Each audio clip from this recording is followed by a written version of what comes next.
So nice to see you today. And for everyone joining us, so Bob is a professor at MIT. And before he worked at MIT, Bob has done lots of amazing things in his career, whether it's being chairman of MFS, which is a very large company now, thanks to Bob helping it grow. He was the president at Fidelity Investments. And he's also had lots of experience with corporate boards, also in government. So he's had a career that's really kind of spanned many different experiences, and that helps Bob be able to share some of his experience with all of us around productivity especially. So Bob, you have a new book coming out, right? Yep, absolutely. Can it come out? So what was it, about 6 years ago you had your first book on productivity come out, and what was that called? That was called Extreme Productivity, Boost Your Results, Reduce Your Hours. And it was published in 2012. It made some top lists for business books and translated into 10 languages. So anytime you want to read the the Mandarin version or the Japanese version, you can. All right. Well, my husband can speak Mandarin, so maybe as a Christmas present. Good. Yeah. Okay. So it's also in French and German, so Spanish. And my German's not so good anymore. Okay, so, but this is where, okay, so today with the world with COVID and working remotely, the game has changed. So I know that you have a new book coming out. Can you tell us a little bit about that and what inspired that?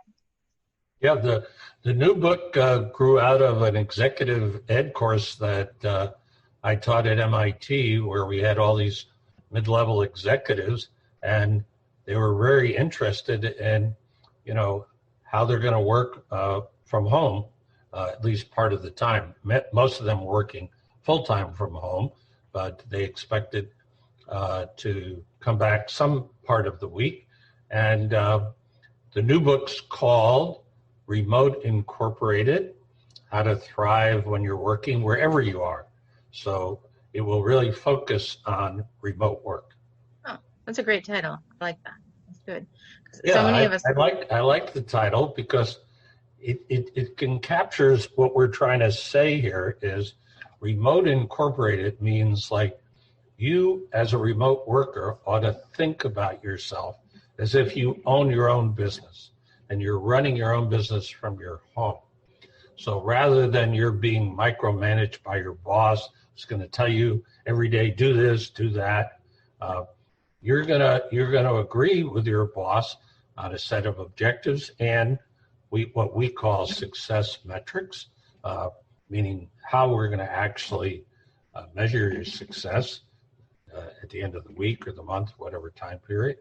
And then it's up to you to figure out how and when you do this. So that gives you a lot more autonomy. It allows you to reach a balance between your work life and your home life, which obviously is much more salient now. And it also gets away from this whole micromanagement thing, which I think will lead to much higher productivity.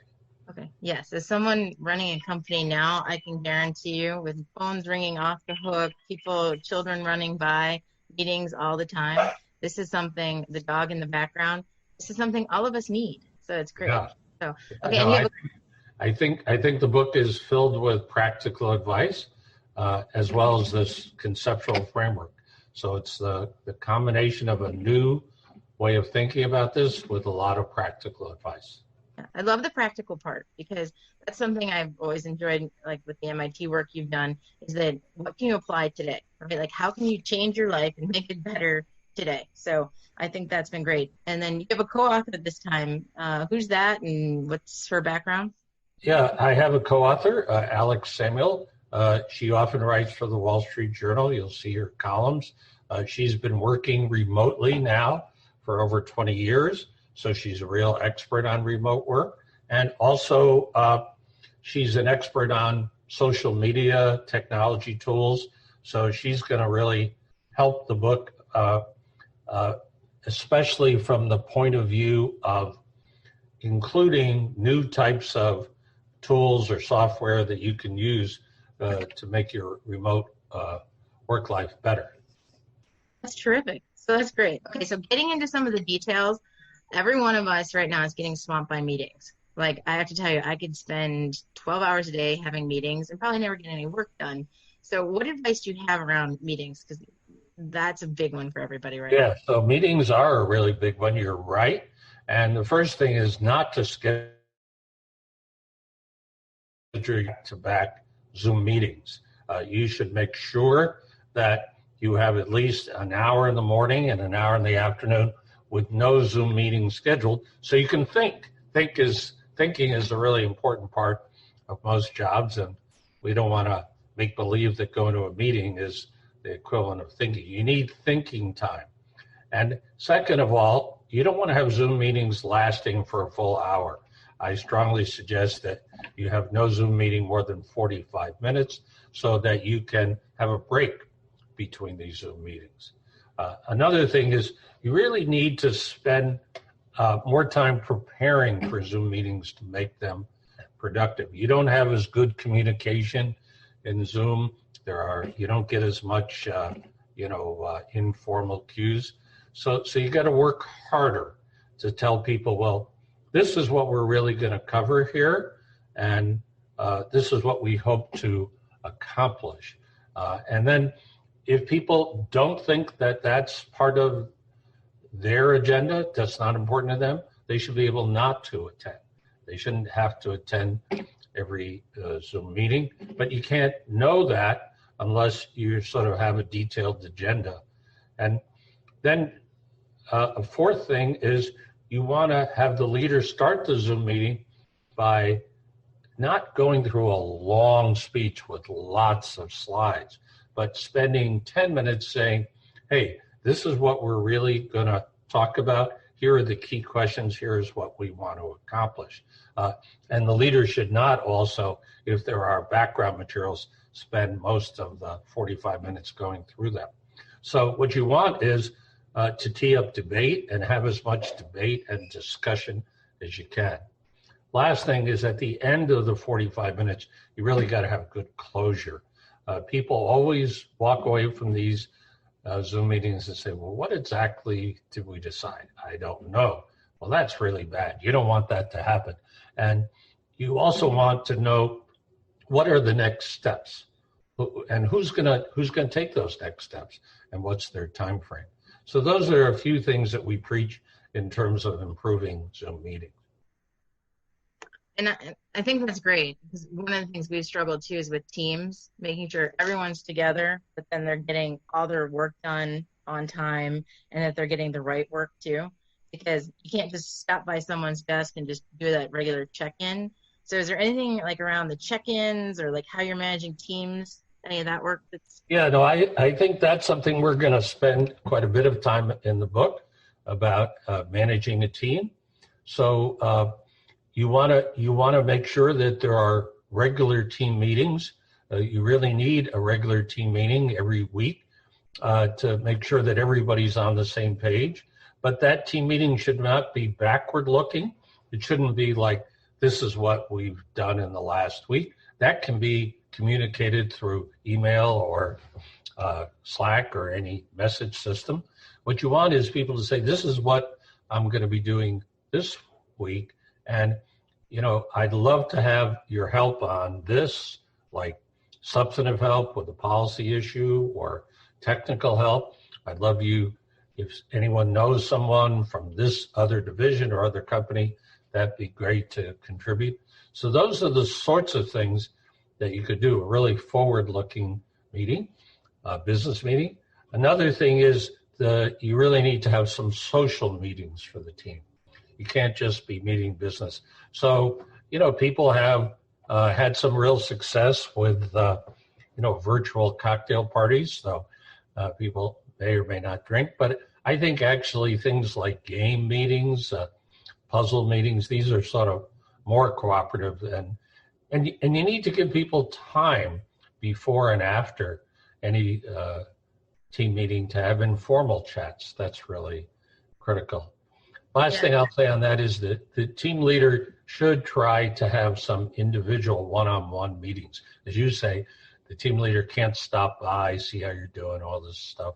So you need to have some one-on-one meetings, short meetings, but meetings where you can sort of ask as a team leader, how's this person doing? How they feeling? Is there anything you can do to help them? And we all know that one of the big problems of remote work is you're feeling isolated, you're feeling out of it, you're a little lonely. And so this is a way for the team leader to show you that he or she cares and that, make some sort of personal connection. I think that's really important. Yeah, I have to tell you, I think that's great advice. One of our guys today said, well, you guys are having all these meetings without me. I'm like, no, we're not having these meetings without you. And so I think everyone today is wondering, are they involved in the things they need to be? Are they being cut out of things? How are they included? So I think that's very practical, good advice. Okay, so the last one we'll wrap up with is, this is one I need help with, but performance reviews. It just seems like because it's such a different world, and what are your suggestions on doing those? Well, it's a good question, and it goes back to, what are the objectives and success metrics for that particular employee? You don't want to have a performance review that happens where you don't in advance know what the criteria are for. I mean, most performance reviews in most companies are a joke. They happen once a year. They're very formal. True. No one gets a bad rating. There are these very vague things like exceeds expectation, meets expectation. No one really knows what the hell those things mean. So if you establish objectives and you establish metrics, then you can talk about concretely whether they were met, and if they were met, to really congratulate the person. I'm always a big believer in a lot of positive feedback. If they weren't met, don't play blame game. Let's see how we can avoid these problems in the past. Let's see how we can make things. Wait, you have a saying about mistakes. What is it? Like, make the mistake. What's the one? Make a new mistake. Make a new mistake. It's okay Yes. to make one mistake in good faith. People, even very good people, make mistakes. But you want to figure out how not to make that mistake again. So if you're making the same mistake 2 or 3 times, then that's a real problem. I think the other thing about performance reviews is you shouldn't wait to have them once a year. It's much too long a time. You really want to have them at least once a quarter on a more informal basis. And if you have a big project, you probably want to have them at the end of the big project. So you want people to get as much feedback as possible. Again, another problem with remote work is lots of people working at home don't feel like the boss knows well enough what they're doing. They don't feel the boss is seeing their great contribution. So that's why you need to have more performance review type discussions at the end of every large project or quarter, and you don't want to wait till the end of the year. No, I think that's great advice. And one of the pieces of advice that I try to follow too of yours is make sure you lavish people with praise, because I am very guilty of thinking, well, I do that all the time. But then when you ask people, they're like, no, you told me I did this wrong. I did this wrong. I was late on this. And I say, well, no, I told you did a great job.